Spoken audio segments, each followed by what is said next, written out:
ويا طالب الحق يا مولاه ويا بيت كل من دعاه بلا اتخذت يا مميت الضعفاء فحسبنا يا ربي أنت وكفى فلا أجل من عظيم قدرتي ولا أعز من عزيز صوتي بعز ملكك المملوك تطاع تقبل قدر من تشاء وترفع والأمر كله إليك رد وبي ليك حسبكم وعبدكم وقد رفعنا أمرنا إليك وما شكقنا ربنا عليك فارحمنا يا من لا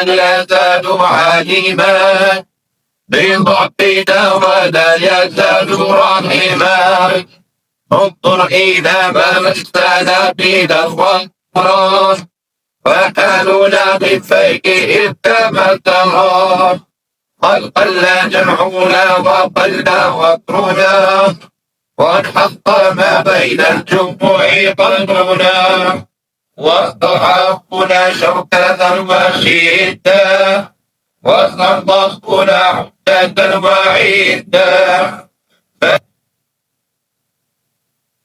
فله جئت بجاهك الذي لا يبلغ إليك يا غفر الفقير نستنيد عليك يا كف الضعيفين نعتمد أنت الذي ندعو لكشف الغمارات أنت الذي نرجو لدفع الحسرات أنت العناية التي لا ترتجي حماية من غير فهمها أنت الذي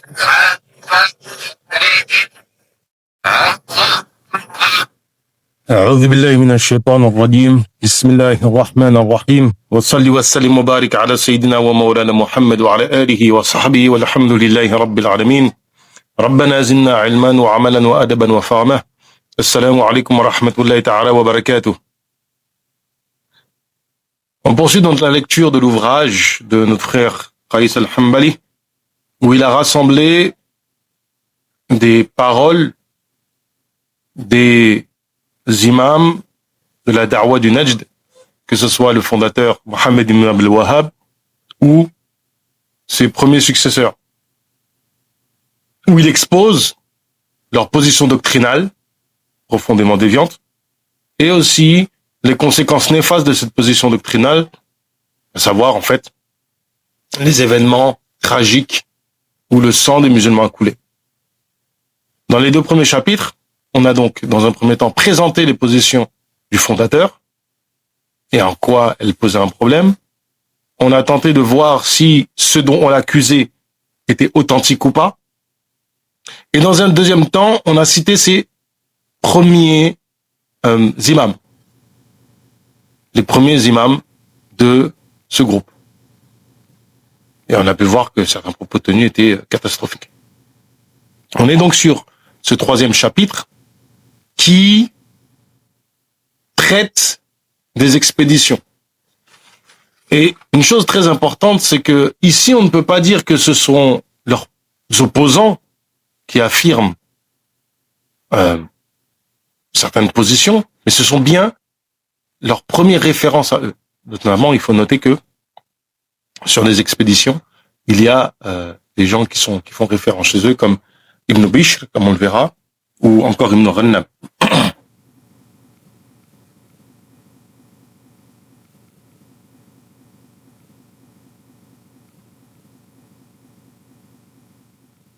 Ibn Bishr nous relate que le massacre de Kerbala, en Iran, qui s'est produit en 1801, c'est-à-dire 1216 de l'Hégire, 1216 de l'Hégire. À noter que, à l'époque, ces événements-là ont fait la une des journaux. C'est-à-dire que les médias internationaux ont ont été informés de ces événements-là. C'était pas quelque chose qui est passé inaperçu. Puis entra l'an 1216 et Saoud marcha avec les troupes victorieuses et les célèbres cavaliers montés, issus de tous les environs du Najd, des contrées du sud, du Hijaz, de Tihama, et d'ailleurs, ils se dirigèrent vers la terre de Karbala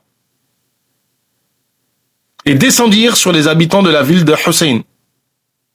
C'est là eut lieu, en Zul-Qa'dah, les musulmans s'y rassemblèrent en masse, escaladèrent ces murailles et y pénétrèrent de force et tuèrent la majorité de ses habitants dans les marchés et les maisons. Alors, je dis toujours effectivement que, ça on l'avait lu la dernière fois, je me rappelle, mais quand ils disent ils ont tué les habitants, il n'y a jamais de précision si on parle uniquement des hommes. Dans un texte, il y a une précision, on l'avait vu, mais en général, il n'y a pas de précision. Donc on ne sait pas en fait si même les hommes et les femmes et les enfants ils sont passés. Ils détruisirent la coupole construite que l'on croyait être le tombe d'Al-Hussein, prirent ce qu'il y avait à l'intérieur de la coupole autour et s'emparèrent de la plaque d'argent qui y était fixée. Elle était sertie de pierres précieuses, de topazes, de bijoux, et ils prirent tout ce qu'ils trouvèrent dans la ville, argent, armes, vêtements, tapis, or, argent, exemplaires de Coran et manuscrits précieux. Et tout ce qu'ils ne pouvaient emporter fut détruit. Ils n'y sont restés que le matin, ils ont quitté vers le midi avec tout cet argent et près de 2000 hommes ont été tués parmi ces habitants. Ça, c'est ce qu'on disait la dernière fois, donc la dernière lecture qu'on a faite affirmait ça. Et c'est ça qui est intéressant. Donc c'est quelque chose qui est assez... là, il y a une précision que c'est les hommes. Juste vérifier.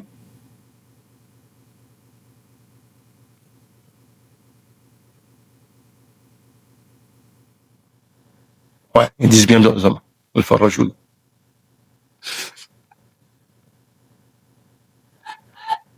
Ibn Bishr nous rapporte le massacre de Taïf. Le massacre de Taïf. C'est très important. Après que l'émir de la Mecque se soit réfugié dans la ville en l'an 1802, dans la ville de Taïf, ses troupes se rassemblèrent alors auprès de Uthman ibn Mudayfi, émir wahhabi, puis se dirigèrent vers Taïf, où régnait alors Sharif Ghalib. Sharif Ghalib, manifestement, c'est un shérif, un descendant du prophète, alayhi salatu wassalam. Notamment, on sait qu'il dirigeait Mecca. Uthman s'y retrancha, se prépara à la guerre et rassembla ses forces. Et Allah plaça la terreur dans le cœur de Ghalib et il battit en retraite, abandonnant Taïf pour la Mecque. Uthman et les armées entrèrent sans combat. Sans combat.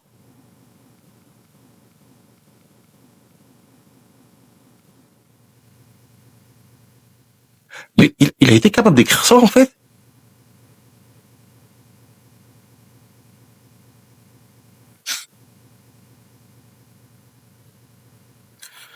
Uthman et les armées entrèrent sans combat.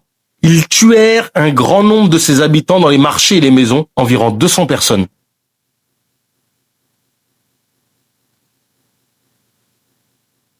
Et pillèrent la ville, prenant avec eux toutes les richesses, les denrées précieuses, les objets de valeur, les armes, les tapis, les bijoux et les marchandises coûteuses, si bien qu'aucune estimation ne pouvait évaluer le butin.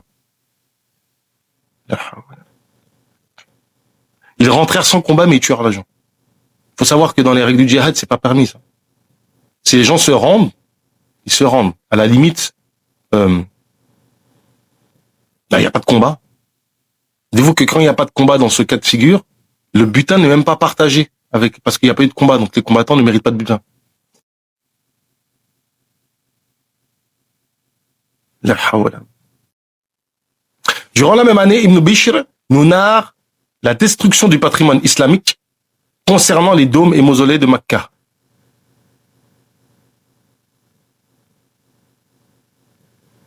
Lorsque Saoud et les musulmans sortirent du tawaf, donc ils ont fait le tawaf, et du sa'i, donc pour les gens qui savent, c'est entre Safa et Marwa, ils se dirigèrent vers les coupoles qui avaient été édifiées sur les tombes et les mausolées polythéistes.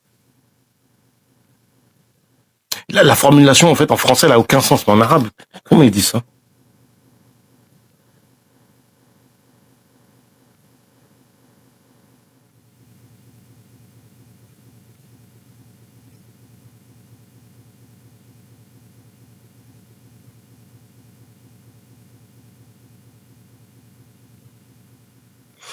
على القبور ومشاهد الشركية.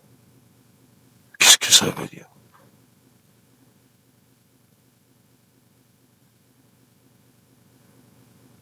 Pas compris. Il y en avait de ce type en abondance, aussi bien dans les parties basses de Makkah que sur ses hauteurs et son centre. Ils y restèrent plus de 20 jours, et les musulmans continuèrent à chaque fois à menacer de détruire ces coupoles, les avertissant et les appelant à les détruire. Mais personne n'osait s'en approcher. Puis ils démolirent tous ces mausolées, et coupoles, et les transformèrent en poussière, si bien qu'il ne restera plus rien de ce genre à Makkah. Ibn Bishr nous raconte l'horrible siège de Makkah qu'ont fait subir les Wahhabis aux Mecquois en l'an 1805, c'est-à-dire en 1220.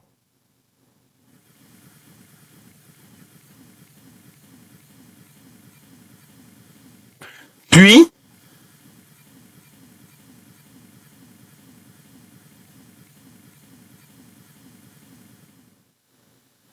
l'an 1220 entra. Cette année-là, la sécheresse et la famine s'aggravèrent sur les habitants du Najd, de ceux qui l'entourent. Beaucoup d'habitants du Yémen périrent et la majorité de leurs chameaux et de leurs bêtes de troupeaux moururent. Vers la fin de l'année, au mois de Dhul Qa'da, le prix du grain atteignit 3 paniers pour un rial. Pour les dates, 7 poignées se vendaient pour un rial. Et dans la région d'Al-Washm et de Qasim, 5 poignées se vendaient pour un rial. Quant à Makkah, la situation était plus grave encore que ce que nous avons déjà évoqué en raison de la guerre, du siège, et de la fermeture des routes et de la disette. Cela parce que la trêve entre Ralib et Saoud avait été rompue, et que toutes les voies menant de Makkah depuis le Yémen, Taïf, le Hijaz et le Najd avaient été coupées. Les gens de Saoud s'étaient tous regroupés et campés autour. Nous avons ainsi reçu des rapports nous indiquant que le Sa', unité de mesure, le Sa' en fait c'est 4 moods. C'est-à-dire que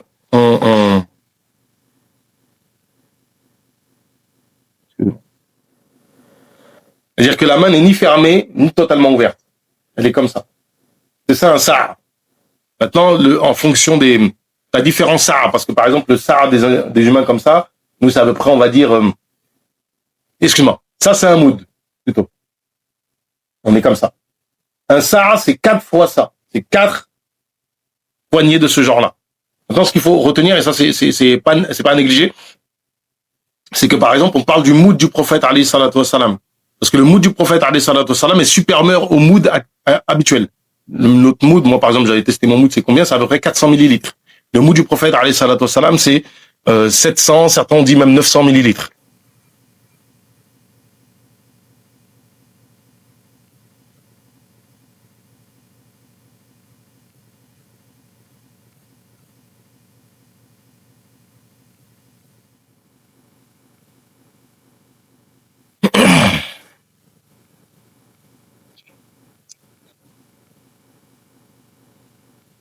Nous avons ainsi reçu des rapports nous indiquant que le Sa' et de riz ou de blé atteignait à Makkah 6 rials et que le Sa' local était plus petit que celui du Najd.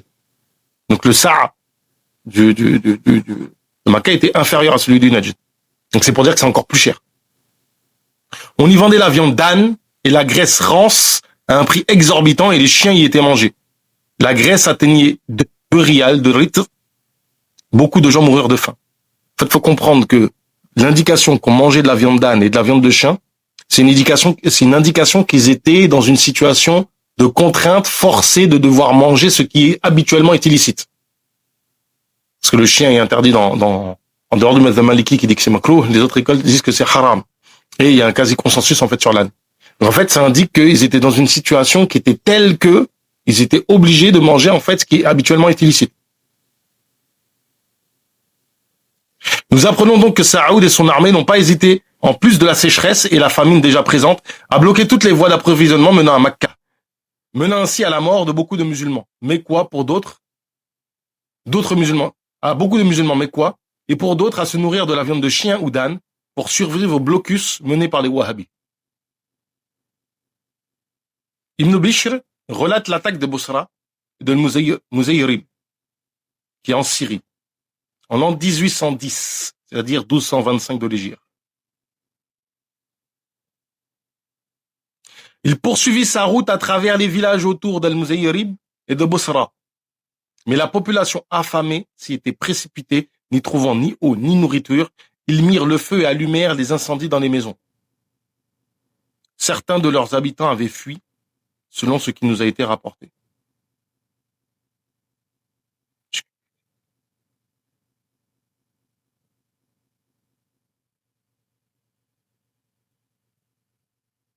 Qu'est-ce qui a cramé les maisons? J'ai pas compris, là.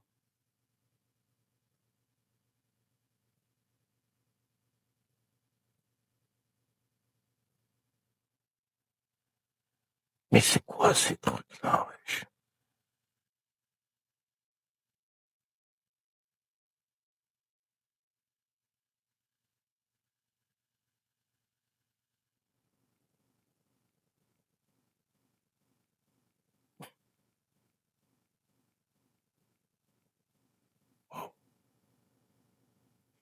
Il descendit ensuite à Aïn al-Badjah,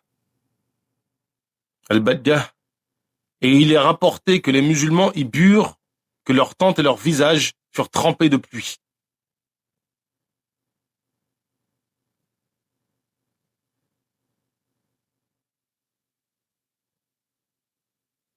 Puis il se dirigea vers le palais d'Al-Muzayrib. Des cavaliers du gouverneur s'avancèrent à sa rencontre, mais ils furent mis en déroute par ses troupes. Il entra alors à cheval dans le palais, où les siens se rassemblèrent. Les musulmans souffraient alors de la grande difficulté dans ce palais. Ibn Saoud n'aima pas cette épreuve qu'il infligeait aux siens pour le seul but de s'emparer du lieu. Il repartit donc et descendit à Bosra, où il passa la nuit. Puis il reprit la route vers son pays, emportant avec lui d'immenses butins de chevaux, de montures, de mobilier et de nourriture. Faut comprendre que c'est pas un djihad. Faut que les gens comprennent. Là, ce que je suis en train de lire, ils rapportent ça comme si c'était, déjà, ils parlent de personnes mortes comme si, voilà, c'est des statistiques, quoi, ça s'arrête là. Mais il faut comprendre que quand il prend les biens, c'est des biens des musulmans.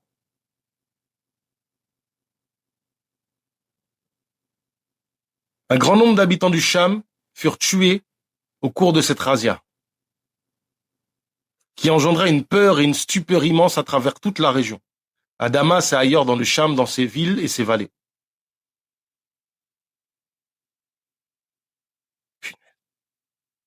Je vous promets que c'est vraiment compliqué à lire.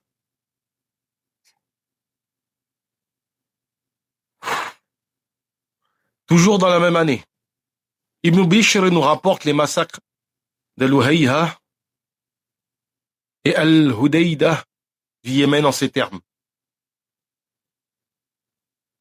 Ensuite, Tami ibn Shu'aib, donc un wahhabi, émir de Asir et de Al-Mah, se mit en marche avec une armée composée de ses troupes et autres alliés.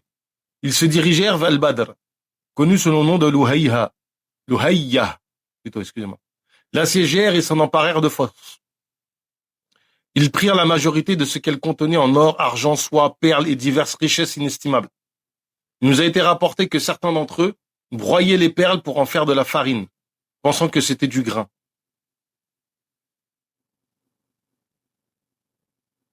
En plus, les mecs, ils ont aucune, ils savent même pas.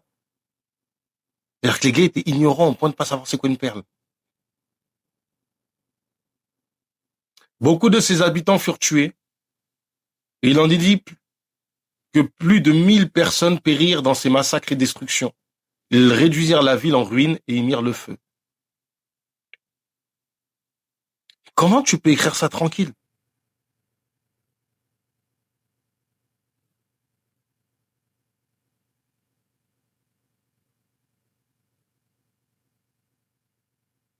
C'est une folie. Plus tard, Tami lui-même reprit la route après une grande armée composée de gens de Asir, du Hijaz, de Bisha et de ses environs, de Kahtan et d'autres tribus des régions de Tihama.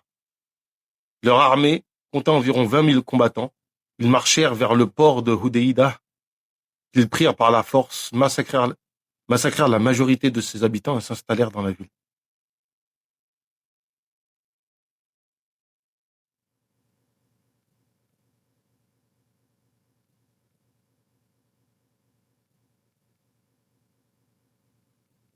Durant les 10 années suivantes, ça c'est le frère Qais qui réécrit. Durant les 10 années suivantes, Durant les 10 années suivantes, environ les principales batailles se sont déroulées contre l'Empire ottoman, sous le commandement d'Ibrahim Pacha, fils du gouverneur d'Égypte, Mohamed Pacha, qui récupéra une grande partie des territoires pris par les Saouds, leur infligeant de cuisantes défaites. Plusieurs des fils de la dynastie furent tués durant la bataille de Dar'iyah. Ibrahim Pacha reçut l'ordre de détruire complètement la ville de Dar'iyah, siège des Saouds. Cela a traumatisé les Wahhabis qui ont compris que l'expansion militaire brutale provoquerait des représailles par l'autorité ottomane.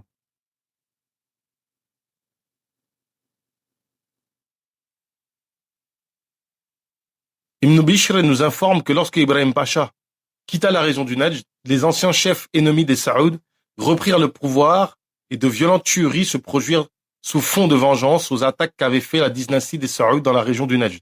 Je m'étonne. Après ces nombreux tumultes, Turki ibn Abdullah al-Saoud tira son épingle du jeu, rassemblant plusieurs chefs de tribus sous son aile et reprit les guerres contre les armées ottomanes en 1822, donc en 1238 de l'Hégire.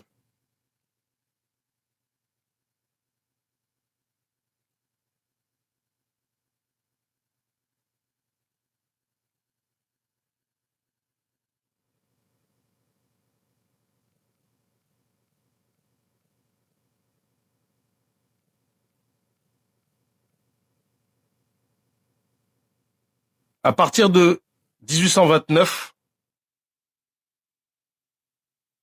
c'est-à-dire en 1245, Turki ibn Abdullah, 1245 de l'Hégire, Turki ibn Abdullah et ses armées attaquèrent différentes villes du Najd et prirent Riyad comme fief. Malgré son adhésion à la prédication d'Ibn Abd al-Wahhab et aux propos outranciers des descendants de ce dernier, le dirigeant Turki ibn Abdullah fut moins violent, expliqué en grande partie par le chaos dans lequel la région du Najd se trouvait.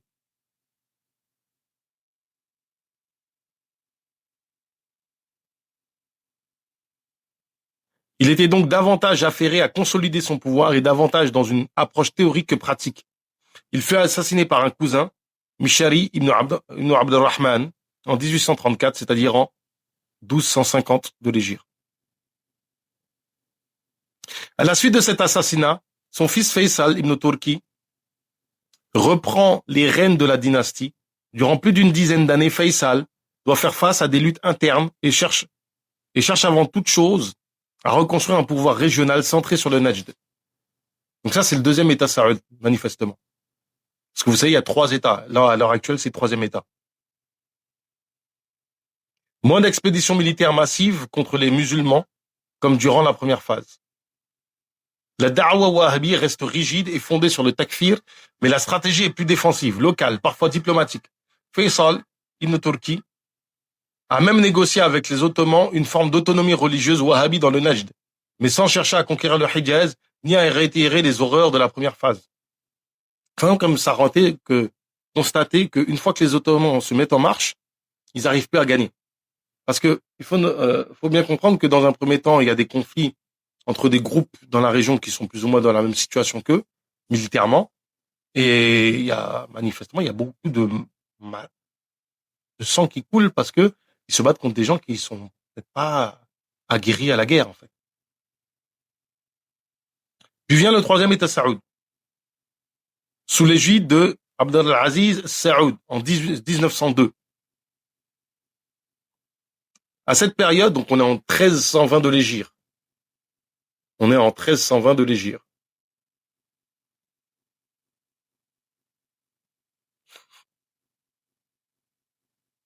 À cette période, il relance les reconquêtes militaires et s'appuie sur un groupe, les Ikhwan, qui sont restés fidèles à la prédication sanguinaire d'Ibn Abd al-Wahhab et des primo-Najdi. Parmi les exactions de que ce groupe a commises, Hafiz Wahhab, ambassadeur d'Arabie Saoudite, nous relate l'événement du massacre de Taïf en 1923. Donc ça, c'est un autre massacre de Taïf. Il y a aussi le cas des Yéménis. Je pense qu'on va en parler.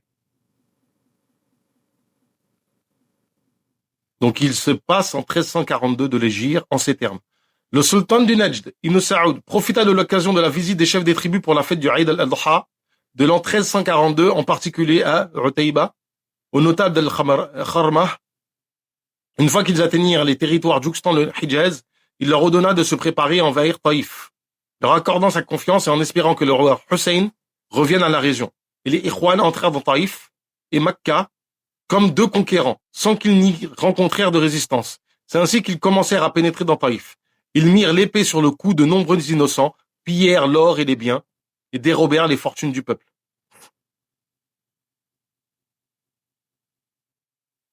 D'ailleurs, une fois que les Ikhwan ont atteint la Mecque, ont atteint Makka, sans combat, Hafiz Wahab a immédiatement alerté Ibn Saoud sur la gestion des Ikhwan en disant « Lorsque nous avons reçu la nouvelle de l'entrée des Ikhwan à Makka, et que cette entrée à Makka était en dehors du plan établi, j'ai informé le roi Abdelaziz. » Donc en fait, c'est un contemporain qui parle.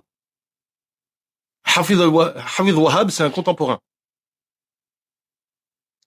J'ai informé le roi Abdelaziz qu'il était de son devoir d'empêcher d'abord les Ikhwan d'attaquer Jeddah, de peur que ce qui s'est passé en Taïf ne se produise à Jeddah, et que les conséquences seraient désastreuses, et qu'il était de son devoir de se rendre immédiatement au Hijaz pour superviser personnellement la situation là-bas, et faire connaître aux gens lui-même et rassurer les Hijazis, et enlever de leurs âmes les effets de la tragédie de Taïf.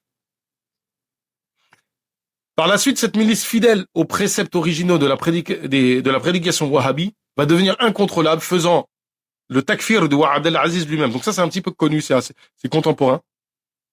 C'est que, à un moment donné, les Ikhwan devenaient vraiment embarrassants dans leur violence. Et ils vont faire le takfir, en fait, du roi lui-même parce que il va, manifestement, selon toute vraisemblance, faire une genre d'alliance avec, dans un premier temps, les Anglais et dans un deuxième temps, les Américains. Et en fait, quand c'est avec les Anglais, il va réussir à leur dire non, vous inquiétez pas, ils me payent la jizya. Quand ça va être avec les Américains, je crois que ça va être moins évident pour eux et ils vont se retourner contre lui. Et donc, il va avoir une fatwa qui permet en fait de les combattre. Car une fois les péninsules arabiques sous son contrôle et avec la pression internationale, le roi saoudien va tempérer de plus en plus ses positions, interdisant à sa milice les razzias dans les États voisins qu'il considérait comme mécréants. Il l'accuse d'être de plus en plus laxiste et commence à sortir de la main du roi, allant jusqu'à attaquer l'Irak et le Koweït, touchant ainsi les intérêts britanniques. Après des bombardements sur la région du Najd par les Britanniques, le roi saoudien décide de prendre les choses en main et de détruire définitivement cette milice lors d'une campagne militaire en 1930. Nous assisterons peu à peu à la forme moderne que nous connaissons du royaume d'Arabie Saoudite, se détachant progressivement du fanatisme sanguinaire des premiers wahhabis. Donc, vous comprenez que il y aura une évolution et le prochain chapitre, le 4e chapitre, va traiter justement de cette évolution de la doctrine wahhabi et de l'État wahhabi qu'est l'Arabie Saoudite. ربنا زدنا علما وعملا وأدبا وفهما وهب لنا يكرم في التلاوة خيرا كثيرا منك والحلاوة وصلي وسلم وبارك على سيدنا ومولانا محمد وعلى آله وصحبه والحمد لله رب العالمين.